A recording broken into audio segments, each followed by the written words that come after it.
First card 6 of ಸಾರ್ಡ್ಸ್ ಬಂದಿದೆ. May be ತುಂಬ craze ಇರ್ಬೋದು ನಿಮಗೆ ಗೇಮ್ಸ್ ಬಗ್ಗೆ, ಆಟಗಳ ಬಗ್ಗೆ. ಬೈಯಿಂಗ್ ಪ್ಲೇ ಸ್ಟೇಷನ್ಸ್ ಅಂತ ತೋರಿಸ್ತಾ ಇದೆ ಕಾರ್ಡಲ್ಲಿ. ಸಮಥಿಂಗ್ ಟ್ರಾವೆಲಿಂಗ್ ಅಂತ ಹೇಳುತ್ತೆ, ಟ್ರಾವೆಲ್ ಮಾಡಿ ಎಲ್ಗಾದ್ರೂ ಹೋಗಬೇಕು ಅನ್ನೋ ಪ್ಲ್ಯಾನ್ ಇರುತ್ತೆ ನಿಮಗೆ. ಬಟ್ ಸ್ವಲ್ಪ ಕ್ಯಾನ್ಸಲೇಷನ್ಸ್ನ ನಾನು ಜಾಸ್ತಿ ಹೇಳ್ತೀನಿ.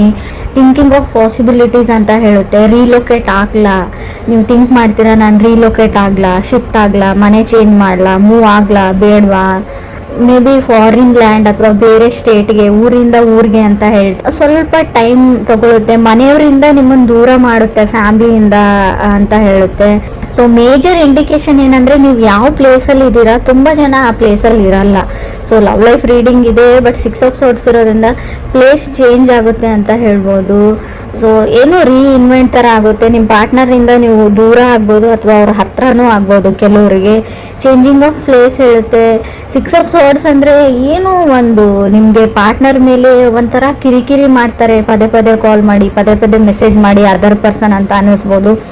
ಅಥವಾ ಅದರ್ ಪರ್ಸನ್ಗೆ ನೀವು ಆ ಥರ ಮಾಡ್ತೀರಾ ಅಂತ ಕೂಡ ಅನ್ಸ್ಬೋದು 6 ಆಫ್ ಸಾರ್ಡ್ಸ್ ಇರೋದ್ರಿಂದ. ಸೆಕೆಂಡ್ ಕಾರ್ಡ್ ನನಗೆ 5 ಆಫ್ ಪೆಂಟಿಕಲ್ಸ್ ಬಂದಿದೆ. ಮೇ ಬಿ ತುಂಬ ಇನ್ವೆಸ್ಟ್ ಮಾಡಿದ್ದೀರಾ ಟೈಮ್ ಆ್ಯಂಡ್ ಮನಿ ರಿಲೇಷನ್ಶಿಪ್ಗೆ ಅಂತ ಅನಿಸುತ್ತೆ ಕೆಲವರು. ಬಟ್ ನೀವು ಅಂದ್ಕೊಂಡಂಗೆ ಏನೂ ಆಗ್ತಾ ಇಲ್ಲ ಅಂತ ಕೂಡ ಅನ್ನಿಸ್ತಾ ಇದೆ. ಹಣ ಹೋಯಿತು, ಟೈಮ್ ಹೋಯಿತು, ತುಂಬ ಡೇಟ್ ಮಾಡಿದ್ದೀರಾ ಆ ಪರ್ಸನ್ನ. ಬಟ್ ಅಂಡರ್ಸ್ಟ್ಯಾಂಡಿಂಗ್ ಏನೂ ಬೆಳೆದೇ ಇಲ್ಲ, ಅವ್ರು ನನ್ನನ್ನು ಅರ್ಥನೇ ಮಾಡ್ಕೊಂಡಿಲ್ಲ. ಏನು ಹೀಗೆ ಆದರೆ ಹೇಗೆ ಮುಂದೆ ಫ್ಯೂಚರು, ಭವಿಷ್ಯ ಹೇಗೆ ಅಂತ ಥಾಟ್ಸ್ ಸ್ಟಾರ್ಟ್ ಆಗುತ್ತೆ ನಿಮಗೂ ಅಥವಾ ಅದರ್ ಪರ್ಸನ್ ಅಂದರೆ ನೀವು ಕನೆಕ್ಟ್ ಆಗಿರೋ ವ್ಯಕ್ತಿ. ಮೇ ಬಿ ನೀವು ಮದುವೆನೇ ಆಗಿರ್ಬೋದು ಅಥವಾ ರಿಲೇಷನ್ಶಿಪ್ಪಲ್ಲಿ ಇರ್ಬೋದು, ಕಮಿಟ್ ಆಗಿರ್ಬೋದು. ಥರ್ಡ್ ಕಾರ್ಡ್ ಕಿಂಗ್ ಆಫ್ ಸಾರ್ಡ್ಸ್ ಬಂದಿದೆ. ಕೆಲವರು ಕಿಂಗ್ ಆಫ್ ಸಾರ್ಡ್ಸ್ ಅಂದರೆ ಯಾವುದೋ ಒಬ್ಬ ವ್ಯಕ್ತಿನ ನಿಮ್ಮ ಲೈಫಿಂದ ಕಟ್ ಆಫ್ ಮಾಡ್ತೀರಾ ನೀವು. ಚೇಂಜ್ ಅಂತ ಹೇಳ್ತೀನಿ. ತುಂಬ ಕಾನ್ಫಿಡೆನ್ಸ್ ಇರುತ್ತೆ. ಮೇ ಬಿ ಕೆಲವ್ರಿಗೆ ಈ ಥರ ಹೇಳ್ತೀನಿ ಅಂತ ತಪ್ಪು ತಿಳ್ಕೊಬೇಡಿ. 5 ಇಯರ್ಸಿಂದ ಮದುವೆ ಆಗಿರೋರು ಕೂಡ ಸಪ್ರೇಟ್ ಆಗುವಂಥ ಚಾನ್ಸಸ್ ಇದೆ. ಮದುವೆ ಆಗಿ 5 ಇಯರ್ಸ್ ಆದರೂ ಸಪ್ರೇಟ್ ಆಗ್ತೀರಾ, ಡಿವೋರ್ಸ್ಗೆ ಅಪ್ಲೈ ಮಾಡ್ತೀರಾ ಕೆಲವರು. ಪೇಷನ್ಸ್ ಇಸ್ ಎ ಕೈ. ಸ್ಪೀಚ್ ಬಗ್ಗೆ ಹೇಳ್ತೀನಿ ನಾವು. ನೀವು ಹೇಗೆ ಮಾತಾಡ್ತೀರಾ ಅದ್ರ ಬಗ್ಗೆ ಹುಷಾರಾಗಿರಿ. ಅಲ್ಲ ಏನಾದರೂ ಆಗಲಿ ನಾನು ದೂರ ಆಗೋಕ್ಕೂ ರೆಡಿ ಇದ್ದೀನಿ ಅನ್ನೋ ಹಾಗಿದ್ರೆ ಮಾತ್ರ ಜಗಳ ಮಾಡ್ಕೊಳ್ಳಿ. ಸಣ್ಣ ಪುಟ್ಟ ಜಗಳ ನಿಮ್ಮನ್ನು ಬೇರೆ ಮಾಡುತ್ತೆ. ಆದಷ್ಟು ಮಾತಾಡದೆ ಇದ್ಬಿಡಿ ಅಂತ ನಾನು ಹೇಳ್ತೀನಿ. ಫೋರ್ತ್ ಕಾರ್ಡ್ ನನಗೆ 9 ಆಫ್ ಸಾರ್ಡ್ಸ್ ಬಂದಿದೆ. ಆಂಗ್ಸೈಟಿ, ತುಂಬ ಆತಂಕ, ಸ್ಟ್ರೆಸ್ಸು, ಡಿಪ್ರೆಷನ್ಗೆ ಹೋಗ್ಬೋದು ನೀವು 9 ಆಫ್ ಸಾರ್ಡ್ಸ್ ಅಂದರೆ. ಆಲ್ಮೋಸ್ಟ್ ಕೆಲವ್ರದ್ದು ಸಪ್ರೇಷನ್ ಲೆವೆಲಿಗೆ ಬಂದು 9 ಆಫ್ ಸಾರ್ಡ್ಸು ಕೆಲವ್ರದ್ದು ಭಯ ಆಗೋಕ್ಕೆ ಶುರುವಾಗ್ಬಿಡುತ್ತೆ. ನಾನು ಯಾಕೆ ಇಷ್ಟು ಚಿಕ್ಕ ವಿಷಯಕ್ಕೆ ಜಗಳ ತಗೊಂಡೆ, ನಾನು ದೂರ ಆಗ್ತಾ ಇದ್ದೀನಿ ಅಂತ. ಸೊ ನಾನು ಮುಂಚೆನೇ ಇಂಡಿಕೇಶನ್ ಕೊಡ್ತಾ ಇದ್ದೀನಿ, ಸುಮ್ಮನಿದ್ದು ಬಿಡಿ. ಫಿಫ್ತ್ ಕಾರ್ಡ್ ನನಗೆ 7 ಆಫ್ ಕಪ್ಸ್ ಬಂದಿದೆ. ಸೊ ನಿಮಗೆ ಯಾರೋ ಮೋಸ ಮಾಡ್ತಾ ಇದ್ದಾರೆ. 7 ಆಫ್ ಕಪ್ಸ್ ಮೀನ್ಸ್ ನೀವು ಕನೆಕ್ಟ್ ಆಗಿರೋ ವ್ಯಕ್ತಿ ಚೀಟ್ ಮಾಡ್ತಾ ಇದ್ದಾರೆ ಅಂತ ಅರ್ಥ ಆಗುತ್ತೆ. ಮೋಸ ಮಾಡ್ತಾ ಇದ್ದಾರೆ ನಿಮಗೆ ಅಂತ ಕೂಡ ಕಾರ್ಡ್ ಹೇಳ್ತಾ ಇದೆ. ಅಬ್ಸರ್ವ್ ಮಾಡಿ, ಹುಷಾರಾಗಿರಿ.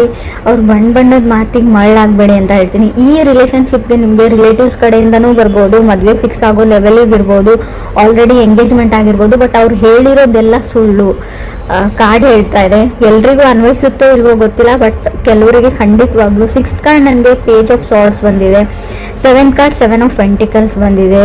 ನೀವು ತುಂಬ ಟ್ರೈ ಮಾಡಿದ್ದೀರಾ, ಯುವರ್ ಬೆಸ್ಟ್ ವೇಟ್ ಮಾಡಿದ್ದೀರಾ, ಎಲ್ಲ ಮಾಡಿದ್ದೀರಾ. ಬಟ್ ಕಂಟ್ರೋಲ್ ಮಾಡೋಕ್ಕಾಗ್ತಾ ಇಲ್ಲ ನಿಮಗೆ. ಯಾರನ್ನು ಚೂಸ್ ಮಾಡಲಿ ಅಥವಾ ಯಾರನ್ನು ಬಿಡಲಿ ಅನ್ನೋ ಲೆವೆಲಿಗೆ. ಆ ರಿಲೇಷನ್ಶಿಪ್ಪಲ್ಲಿ ಇರೋಕ್ಕೂ ನೀವು ತುಂಬ ಟ್ರೈ ಮಾಡಿದ್ರಿ. ಮದುವೆ ಆಗಿ ತುಂಬ ವರ್ಷ ಆಯಿತು, ಇವಾಗ ಬಿಡೋಕ್ಕೂ ಆಗಲ್ಲ. ಗೌರವ, ಮಾನ, ಮರ್ಯಾದೆ ಪ್ರಶ್ನೆ ಎಲ್ಲ ಯೋಚನೆ ಮಾಡಿದ್ರಿ. ಬಟ್ ಕಡೆಗೆ ಬೇರೆ ದಾರಿ ಇಲ್ಲ ಅಂತ ಕೆಲವ್ರಿಗೆ ಅನಿಸಿರ್ಬೋದು. ಸಪ್ರೇಟು ಆಗ್ತಾ ಇದ್ದೀರಾ ಕೆಲವರು ಅಂತ ಹೇಳ್ತಾ ಇದೆ. 6 ಆಫ್ ಸಾರ್ಡ್ಸ್ ಏನು ಹೇಳುತ್ತೆ ಅಂದರೆ, ಆ ವ್ಯಕ್ತಿ ನಿಮ್ಗೆ ಚೀಟ್ ಮಾಡ್ತಾ ಇದ್ದಾರೆ ಅಂತ ಗೊತ್ತಿದೆ, ನಿಮಗೆ ಮೋಸ ಮಾಡ್ತಾ ಇದ್ದಾರೆ ಅಂತ ಗೊತ್ತಿತ್ತು. ಬಟ್ ಆದರೂ ಇಷ್ಟು ವರ್ಷಗಳ ಕಾಲ ಇದ್ರಿ, ಬಟ್ ಇನ್ನು ಮುಂದೆ ಆಗ್ತಾ ಇಲ್ಲ. ಸೊ ನೀವೆಷ್ಟು ಪ್ರಯತ್ನ ಪಡಬೇಕು ಅಷ್ಟು ಪಟ್ಟಿದ್ದಾಗಿದೆ. ಸೊ ಅದ್ರ ಬಗ್ಗೆ ಗಿಲ್ಟಿ ಫೀಲ್ ಮಾಡ್ಕೊಳ್ಬೇಡಿ ಅಂತಲೇ ನಾನು ಹೇಳ್ತೀನಿ. ಸೊ ಲೆಟ್ ಗೋ ಮಾಡಿ, ಮೂವ್ ಆನ್ ಆಗಿ, ನಿಮ್ಮ ಲೈಫಿಗೆ ಏನು ಬೇಕೋ ಅದನ್ನು ನೀವು ಮಾಡ್ಕೊಳ್ಳಿ ಅಂತಲೇ ಕಾರ್ಡ್ ಹೇಳ್ತಾ ಇದೆ. ಸೊ 8th ಕಾರ್ಡ್ ನನಗೆ 4 ಆಫ್ ಕಪ್ಸ್ ಬಂದಿದೆ. 4 ಆಫ್ ಕಪ್ಸ್ ಅಂದರೆ ನಿಮಗೆ ಮಲ್ಟಿಪಲ್ ಆಪ್ಷನ್ಸ್ ಬರುತ್ತೆ ಖಂಡಿತವಾಗ್ಲೂ. ಸೊ ಕೇರ್ಫುಲ್ಲಾಗಿ ಅದರಲ್ಲಿ ನೀವು ಚೂಸ್ ಮಾಡ್ಕೊಳ್ಬೇಕಾಗುತ್ತೆ. ಇದು ನಿಮ್ಮ ಲೈಫ್ ಪ್ರಶ್ನೆ.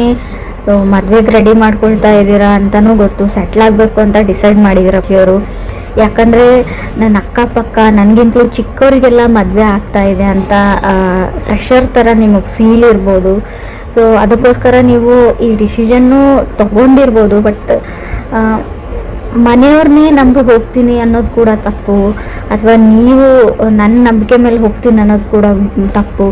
ಇಬ್ರಿಗಂತೂ ಡಿಸ್ಕಸ್ ಮಾಡಿಬಿಟ್ಟು ಸ್ವಲ್ಪ ಯಾರಿಗಾದ್ರೂ ಗೊತ್ತಿರೋರಿಗೆ ಅವ್ರ ಬಗ್ಗೆ ಇನ್ನೊಂದು ಸರ್ತಿ ಕಡೆ ಸರ್ತಿ ಎಂಕ್ವೈರಿ ವಿಚಾರಣೆ ಮಾಡಿ ವಿಚಾರಿಸಿ ಈ ಮುಂದಕ್ಕೆ ಹೆಜ್ಜೆ ಇಡೋದು ಸರಿ ಅಂತ ಹೇಳ್ತೀನಿ. ಕೆಲವರು ಮೋಸ ಹೋಗೋ ಚಾನ್ಸಸ್ ತುಂಬ ಕಾಣಿಸ್ತಾ ಇದೆ ಅಂತ ನಾನು ಒತ್ತಿ ಹೇಳ್ತಾ ಇದ್ದೀನಿ. ಇದನ್ನು ಮದುವೆ ಅಂತ ಮಾತುಕತೆ ಬೇರೆ. ಇನ್ನು ಕೆಲವ್ರಿಗೆ ನಾನು 9th ಕಾರ್ಡ್ ನನಗೆ ಏಸ್ ಆಫ್ ಕಪ್ಸ್ ಬಂದಿದೆ. ಯಾರನ್ನು ನಿಮ್ಮ ಲೈಫಲ್ಲಿ ಅಲೋವ್ ಮಾಡ್ಕೊಳ್ತೀರಾ ಅನ್ನೋದು ಕೂಡ ನಿಮ್ಮ ಮೇಲೆ ಬಿಟ್ಟಿರೋ ವಿಚಾರ ಅಂತ ನಾನು ಹೇಳ್ತೀನಿ. ಆಪ್ಷನ್ಸ್ ತುಂಬ ಇದೆ, ತುಂಬ ಕಾಂಪ್ಲಿಕೇಟೆಡ್ ಲವ್ ಅಂತ ಅನಿಸುತ್ತೆ. ನೀವು ಪ್ರೀತಿನ ಹುಡ್ಕೊಂಡು ಹೋಗಬೇಡಿ, ಅದಾಗದೇ ನಿಮ್ಮ ಹತ್ರಕ್ಕೆ ಬರುತ್ತೆ ಅಂತಲೂ ಕಾಡೇ ಹೇಳ್ತಾ ಇದೆ. ಕೆಲವ್ರಿಗೆ ಪಾಸ್ಟಲ್ಲಿ ನೀವು ತುಂಬ ಚೆನ್ನಾಗಿ ಹ್ಯಾಂಡಲ್ ಮಾಡಿದ್ದೀರಾ, ಬಟ್ ಎಲ್ಲನೂ ಕಾಂಪ್ಲಿಕೇಟೆಡ್ ಆಗಿ ನಿಮಗೆ ಔಟ್ಪುಟ್ ಬಂದಿದೆ, ಯಾವುದನ್ನು ನೀವು ಸಾಲ್ವ್ ಮಾಡೋಕ್ಕಾಗಲ್ಲ.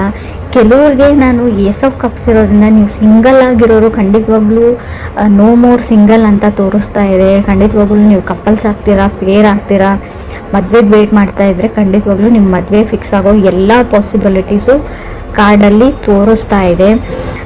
ಏನು ಅಂದರೆ ಮೇ ಬಿ ನೀವು ಸ್ಟೂಡೆಂಟ್ಸ್ ಇದ್ದರೆ ನಿಮ್ಮ ಫ್ಯಾಮ್ಲಿಯಿಂದ ದೂರ ಹೋಗಿ ಹೈಯರ್ ಎಜುಕೇಷನ್ನ ಮಾಡ್ಬೋದು, ಬಟ್ ನಿಮ್ಮ ಪ್ರೀತಿ ಪಾತ್ರನ, ನಾನು ಲವ್ ಅಂದರೆ ರಿಲೇಷನ್ಶಿಪ್ ಅಂದರೆ ಹುಡುಗ ಹುಡುಗಿ ಅಥವಾ ಹೆಣ್ಣು ಗಂಡು ಮತ್ತೇನೇ ಇರುತ್ತೆ ಅಂತ ಹೇಳಲ್ಲ. ಮೇ ಬಿ ನೀವು ಯಾರನ್ನ ತುಂಬ ಪ್ರೀತಿಸ್ತೀರಾ ಅವರಿಂದ ಸ್ವಲ್ಪ ದೂರ ಹೋಗಬೇಕಾಗುತ್ತೆ ಅಂತ ರೀಡಿಂಗ್ ಹೇಳ್ತಾ ಇದೆ. ರೀಲೋಕೇಟ್ ಆಗ್ಬೋದು ನೀವು ಅಂತ. ಸೊ ಕೆಲವ್ರಿಗೆ ಬೇಸಿಕಲಿ ರಿಲೇಷನ್ಶಿಪ್ಪಲ್ಲಿ ತುಂಬ ಬೇಗ ಬೀಳುವಂಥ ಚಾನ್ಸಸ್ ಇದೆ. ಫಾಲಿನ್ ಇನ್ ಲವ್ ಅಂತ ಕೂಡ 7 ಆಫ್ ಕಪ್ಸ್ ಇರೋದ್ರಿಂದ, ಅದು 5th ಪ್ಲೇಸಲ್ಲಿ ಸೆವೆಂತ್ ಕಾರ್ಡ್ ಬಂದರೆ, 7 ಆಫ್ ಕಪ್ಸ್ ಬಂದರೆ, ನಾವು ಪೇಜ್ ಆಫ್ ಸಾರ್ಟ್ಸ್ ಮಧ್ಯೆ ಬಂದರೆ ಖಂಡಿತವಾಗ್ಲೂ ಅಷ್ಟೇ ಬೇಗ ಬ್ರೇಕಪ್ ಮಾಡ್ಕೊಳ್ಳೋವಂಥ ಚಾನ್ಸಸ್ ಇದೆ. ಸೊ ನಿಧಾನವೇ ಪ್ರಧಾನ ಅಂತ ಹೇಳ್ತೀವಿ. ತಾಳ್ಮೆ ತುಂಬ ಇಂಪಾರ್ಟೆಂಟು. ಇನ್ನೂ ಕೆಲವ್ರಿಗೆ ನೀವು ಮ್ಯಾರಿಡ್ ಇರ್ಬೋದು ಅಥವಾ ರಿಲೇಷನ್ಶಿಪ್ಪಲ್ಲಿ ಇರ್ಬೋದು, ಏನೂ ಸಣ್ಣ ಪುಟ್ಟ ವಿಷಯಕ್ಕೆ ಜಗಳ ಬರುತ್ತೆ ನಿಮ್ಮ ಮಧ್ಯೆ, ಮುಂಚೆ ಬರ್ತಾಯಿತ್ತು ಹಾಗೆ ಪ್ಯಾಚಪ್ ಆಗ್ತಾಯಿತ್ತು ಅಂದರೆ ಇನ್ನು ಮುಂದೆ ಪ್ಯಾಚಪ್ ಆಗೋ ಚಾನ್ಸಸ್ ಇಲ್ಲದೆ ಇರೋದ್ರಿಂದ ಜಗಳ ಮಾಡಿಕೊಂಡ್ರೂ ಸುಮ್ಮನೆ ಇರೋದು ಒಳ್ಳೆಯದು. ನಿಮಗೆ ಸ್ಪೆಷಲಿ ಹೇಳ್ತಾ ಇದ್ದೀನಿ, ನೀವು ಸುಮ್ಮನೆ ಇರೋದ್ರಿಂದ ನಿಮ್ಮ ರಿಲೇಷನ್ಶಿಪ್ ಉಳ್ಕೊಳ್ಳುತ್ತೆ. ಯಾವುದೇ ರಿಸ್ಕನ್ನು ಕೂಡ ತಗೊಳ್ಳದೇ ಇರೋದು ಬೆಟ್ರು. ನಾನೇನೋ ಹೇಳಬೇಕು ಯಾರಿಗೂ, ನಿಮ್ಮ ಬಾಸ್ ಇರಲಿ, ನಿಮ್ಮ ಮನೆಯವ್ರು ಇರಲಿ, ಅಥವಾ ನಿಮ್ಮ ತಂದೆ ತಾಯಿ ಇರಲಿ, ಅಥವಾ ನೀವು ಪ್ರೀತಿಸಿದ ವ್ಯಕ್ತಿನೇ ಇರಲಿ, ಸೊ ಅವ್ರಿಗೂ ಕೂಡ ನೀವು ಯಾವಾಗಲೂ ಅದೇ ಮಾತು ಹೇಳ್ತಾ ಇರ್ತೀರ, ಬಟ್ ಆ ಮಾತು ಮುಂಚೆ ಹರ್ಟ್ ಆಗಿರಲ್ಲ. ಬಟ್ ಇವಾಗ ನೀವೇನಾದರೂ ಹೇಳಿದರೆ ಅದೇ ಮಾತು ತುಂಬ ದೊಡ್ಡ ಮಟ್ಟದ ಗಾಯ ಮಾಡುತ್ತೆ ಅವ್ರಿಗೆ. ಇದರಿಂದ ಎಲ್ಲನೂ ನೀವು ಕಟ್ಟಿರೋ ಏನು ಹೇಳ್ತೀರ, ಇಲ್ಲಿವರೆಗೂ ಕಟ್ಕೊಂಡು ಬಂದಿರೋ ಸಂಪಾದಿಸಿದಂಥ ರಿಲೇಷನ್ಶಿಪ್ಪು, ಬಾಂಧವ್ಯ ಎಲ್ಲನೂ ಮುರಿದೋಗೋವಂಥ ಚಾನ್ಸಸ್ ಇದೆ. ರೀಡಿಂಗ್ ನೆಗೆಟಿವ್ ಅಂತ ಅಂದ್ಕೊಳ್ಬೇಡಿ, ತುಂಬ ಪಾಸಿಟಿವ್ನೆಸ್ ಇದೆ ಇಲ್ಲಿ. ಮದುವೆ ಆಗುತ್ತೆ, ಮದುವೆ ಫಿಕ್ಸ್ ಆಗುತ್ತೆ, ರಿಲೇಷನ್ಶಿಪ್ಪಲ್ಲಿ ಇರ್ತೀರಾ, ಫಾರಿನ್ ಲ್ಯಾಂಡಿಗೆ ಹೋಗೋ ಎಲ್ಲ ಚಾನ್ಸಸ್ ಇದೆ, ರಿಲೊಕೇಶನ್ ಇದೆ, ಹೈಯರ್ ಸ್ಟಡೀಸ್ ಇದೆ.